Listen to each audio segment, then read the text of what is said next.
saya Diakan Lola Gayu, biasa dipanggil Lola. Saya dari jurusan akuntansi semester 4. Nah, kebetulan saya kuliah di Institut Bisnis dan Ekonomi Indonesia. Nah, di sini saya akan membahas mengenai materi pendapatan, di mana materi pendapatan tersebut adalah menunjang sebuah perkuliahan saya di mata kuliah Akuntansi Keuangan Menengah 2. Langsung saja ke materinya. Nah, di dalam materi pendapatan terdapat 4 bagian yang akan saya bahas. Yang pertama, definisi pendapatan. Yang kedua, jenis-jenis pendapatan. Yang ketiga, pengukuran pendapatan. Dan yang keempat, pengakuan pendapatan. Nah, yang pertama yaitu kita akan bahas mengenai definisi pendapatan. Definisi pendapatan terbagi menjadi 2 definisi. Yang pertama, definisi menurut PSAK nomor 23. Pendapatan adalah arus masuk bruto dari manfaat ekonomi yang timbul dari aktivitas normal entitas selama periode. Jika arus masuk tersebut mengakibatkan kenaikan ekuitas yang tidak berasal dari kontribusi penanaman modal. Kemudian yang kedua, definisi dari pendapatan adalah pendapatan di dalam akuntansi. Nah, pendapatan dalam akuntansi adalah matriks penting yang mempengaruhi kelangsungan perusahaan. Semakin besar pendapatan yang diperoleh, kemungkinan perusahaan tersebut akan mendapatkan keuntungan yang akan semakin tinggi. Nah, pendapatan juga terbagi menjadi 2 perbedaan, yaitu yang pertama pendapatan individu dan yang kedua pendapatan perusahaan. Serta di sini juga terdapat contoh pendapatan dalam akuntansi. Nah, pendapatan individu adalah pendapatan individu yang kebanyakan didapatkan dari hasil gaji. Kemudian yang kedua, pendapatan perusahaan. Pendapatan perusahaan adalah pendapatan perusahaan yang biasa didapatkan berbagai sumber-sumber. Kemudian ada 5 contoh pendapatan dalam akuntansi. Yang pertama, pendapatan dari hasil penjualan barang maupun jasa. Kemudian yang kedua, pendapatan dari bunga yang didapatkan dari deposito di bank. Yang ketiga, dividen atau keuntungan yang didapatkan dari investasi di perusahaan lain. Yang keempat, hasil dari penyewaan aset. Dan yang kelima, laba dari penilaian ulang aset perusahaan tersebut. Nah, di sini juga terdapat jenis-jenis pendapatan dalam akuntansi, yaitu dibedakan menjadi 2, yaitu yang pertama pendapatan operasional, kemudian yang kedua pendapatan non operasional. Nah, apa sih pendapatan operasional tersebut? Pendapatan operasional adalah pendapatan yang didapatkan dari hasil penjualan pokok perusahaan. Jika perusahaan memproduksi barang, maka pendapatan operasional tersebut didapatkan dari hasil dari penjualan barang hasil produksi. Kemudian yang kedua, pendapatan non operasional adalah pendapatan yang didapatkan selain dari hasil penjualan pokok, disebut sebagai pendapatan non operasional atau pendapatan lain-lain. Nah, pendapatan lain-lain dibedakan menjadi 5, yaitu yang pertama ada pendapatan sewa, yang kedua ada pendapatan bunga, yang ketiga ada pendapatan aset, yang keempat ada pendapatan dividen, dan yang kelima ada laba penjualan aktiva tetap. Nah, pada pendapatan lain-lain yaitu di sini ada berbagai penjelasan, yaitu yang pertama pendapatan sewa. Pendapatan sewa adalah pendapatan yang didapatkan perusahaan karena menyewakan aset mereka kepada pihak lain. Yang kedua, pendapatan bunga. Pendapatan bunga adalah pendapatan yang diperoleh perusahaan dari bunga pinjaman uang yang diberikan kepada pihak lain. Kemudian yang ketiga ada pendapatan aset. Pendapatan aset adalah jenis pendapatan yang ketiga ini juga berkaitan dengan aset. Tapi perbedaannya adalah di mana pendapatan aset diperoleh dari menjual aset tersebut. Kemudian yang keempat ada pendapatan dividen. Nah, pendapatan dividen adalah pendapatan perusahaan yang diperoleh oleh pembagian laba atau dividen yang didapatkan perusahaan karena memiliki saham di perusahaan lain. Kemudian yang keempat ada pendapatan penjualan aktiva tetap, yaitu pendapatan yang didapatkan dari keuntungan perusahaan tersebut. membahas mengenai definisi dari pendapatan. Nah, yang kedua kita akan membahas mengenai pengukuran pendapatan.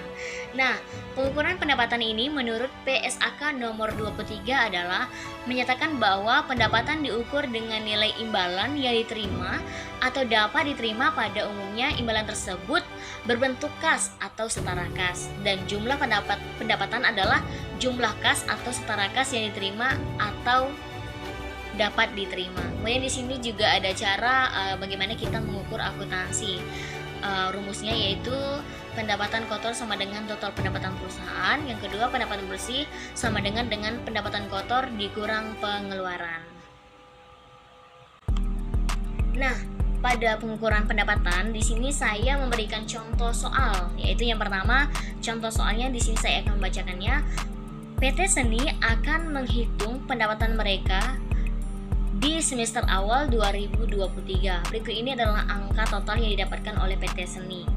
Kemudian di sini juga ada soalnya, yaitu yang pertama, total pendapatan 600 juta, harga pokok penjualan 200 juta, biaya sewa 60 juta, gaji karyawan 100 juta, utilitas 20 juta, biaya promosi 10 juta, biaya bunga 10 juta, dan di sini kita akan mencari pendapatan kotor pada PT Seni tersebut.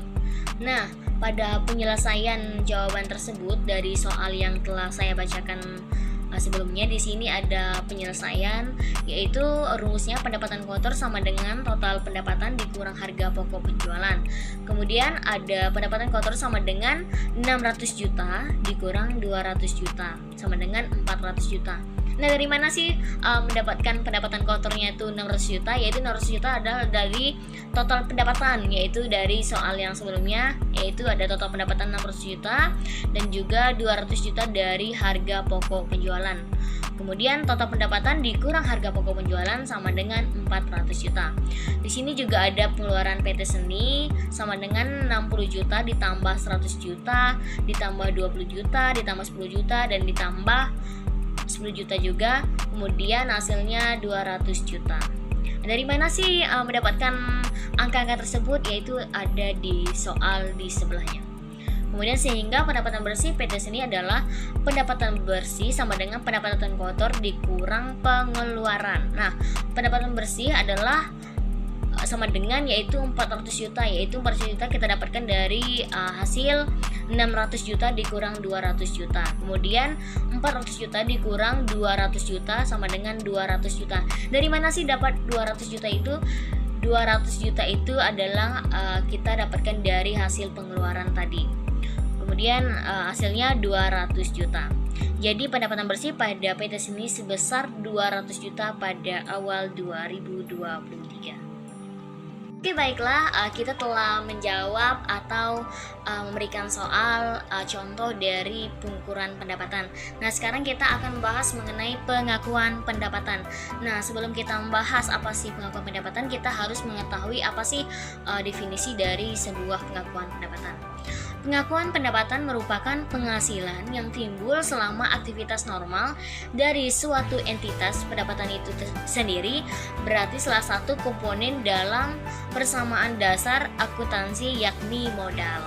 Nah, pengakuan pendapatan ini adalah secara sederhananya adalah pengakuan pendapatan merupakan kondisi pengakuan atas jual barang atau jasa baik sebelum realisasi atau setelah penyerahannya.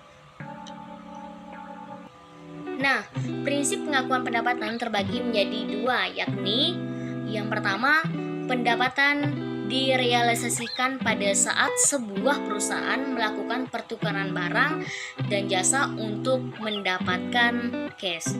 Kemudian yang kedua, pendapatan dapat direalisasikan ketika aset yang diterima perusahaan dari pertukaran atau exchange siap untuk ditukarkan menjadi sejumlah uang.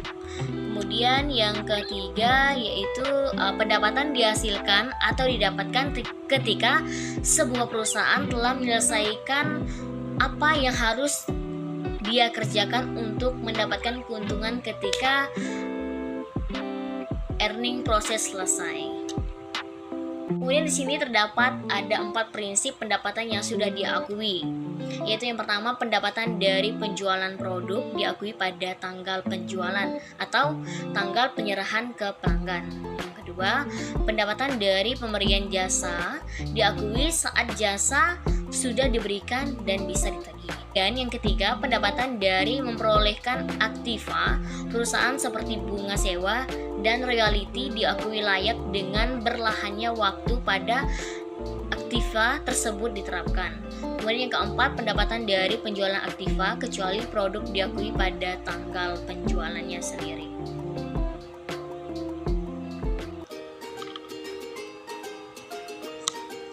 Nah, di sini terdapat studi kasus pada pengakuan pendapatan. Yang pertama, pengakuan ketika penjualan.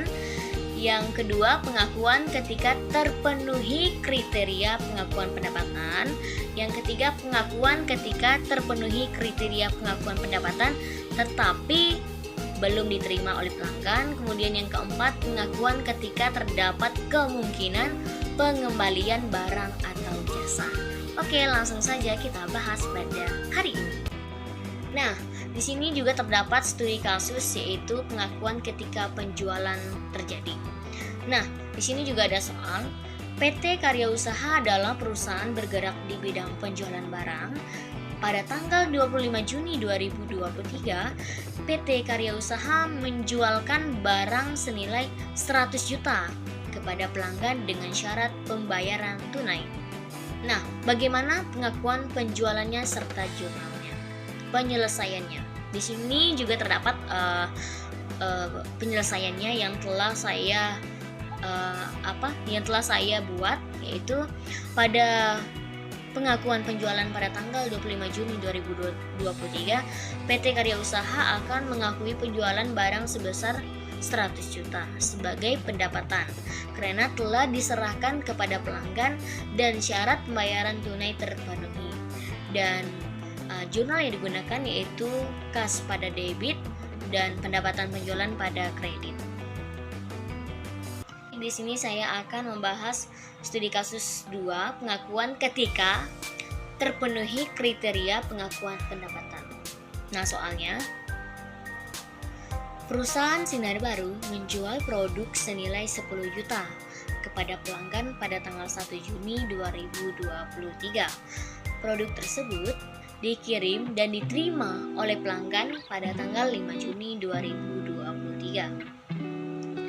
Perusahaan menggunakan metode aktual. Pada tanggal 15 Juni 2023, pelanggan membayar penuh jumlah yang harus dibayarkan. Nah, di sini terdapat 2 jurnal yang akan kita tuliskan pada soal tersebut. Jawabannya, perusahaan Sinar Baru dapat mengakui pendapatan pada tanggal 5 Juni 2023 ketika produk dikirim dan diterima oleh pelanggan tersebut. Berikut terdapat jurnalnya, yaitu jurnal yang pertama, pendapatan penjualan pada debit 10 juta dan piutang usaha pada kredit 10 juta. Kemudian pada tanggal 15 Juni 2023, mereka akan membayar penuh jumlah yang harus dibayarkan. Ketika pelanggan membayar penuh jumlah yang harus dibayarkan, maka perusahaan Sinar Baru mencatat penerimaan kas dan jurnalnya adalah kas pada debit 10 juta dan piutang usaha pada kredit 10 juta. Jadi begitu mengenai studi kasus pengakuan ketika terpenuhi kriteria pengakuan pendapatan. Baiklah, di sini ada studi kasus yang ketiga, yaitu pengakuan ketika terpenuhi kriteria pengakuan pendapatan tetapi belum diterima oleh pelanggan. Nah, soalnya di sini pertama kita menggunakan konsep aktual. Perusahaan ABC menjual barang senilai 8 juta kepada pelanggan pada tanggal 1 Juli 2023. Barang tersebut telah dikirim ke pelanggan pada tanggal yang sama. Namun pelanggan belum membayar pada akhir bulan Juli. Perusahaan ABC menggunakan metode aktual dalam mengakui pendapatan. Nah, jawabannya, Perusahaan ABC dapat mengakui pendapatannya pada tanggal 1 Juli 2023 ketika barang telah dikirim ke pelanggan, meskipun pelanggan belum membayarkan pada akhir bulan Juli. Perusahaan ABC dapat mengakui pendapatan karena terpenuhi kriteria pengakuan pendapatan. Dan jurnalnya juga hampir sama dengan beberapa studi kasus yang sebelumnya. Yang pertama, piutang usaha pada debit 8 juta dan pendapatan penjualan pada kredit 8 juta juga. Nah, oke, baik. Di sini studi kasus yang terakhir yaitu pengakuan ketika terdapat kemungkinan pengembalian barang atau jasa. Nah, soalnya perusahaan mitra menjual barang senilai 10 juta kepada pelanggan dengan syarat pengembalian barang dalam waktu 30 hari jika terjadi kerusakan. Nah, pada tanggal 1 Juni 2023, pelanggan meminta pengembalian barang senilai 2 juta karena rusak. Berikan pengakuan dan jurnal yang relevan. Kemudian di sini jawabannya adalah pada tanggal 1 Juni 2023. Dalam hal ini pelanggan meminta pengembalian barang karena rusak. Oleh karena itu, perusahaan harus mengakui pengembalian barang dengan mendebitkan akun pengembalian barang rusak dan mengkreditkan akun piutang usaha untuk mencerminkan pengurangan piutang yang belum diterima. Nah, jurnalnya ada pengembalian barang atau rusak pada debit 2 juta dan piutang usaha pada kredit 2 juta. Oke, baik teman-teman, sekian diskusi ataupun presentasi mengenai pendapatan yang bisa saya sampaikan. Mohon maaf jika ada beberapa kekurangan atau penjelasan yang mungkin kurang dipahami. Saya mohon maaf atas perhatian dan kerjasamanya. Saya ucapkan terima kasih. Selamat pagi.